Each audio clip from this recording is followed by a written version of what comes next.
നല്ല നോക്കിയിട്ടൊരു തസ്ബീഹ് മാല വാങ്ങണം എല്ലാവരും. എവിടെ നിന്നാണ് കിട്ടുക വെച്ചാൽ ഉരുണ്ട മണിയുള്ളതാണ് ഏറ്റവും നല്ലത്. 101 മണിയുള്ളത് വാങ്ങണം.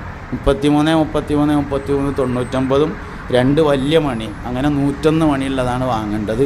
100ഉള്ളതും വാങ്ങരുത്, എഴുത്തുള്ളതും വാങ്ങാതിരിക്കലാണ് നല്ലത്.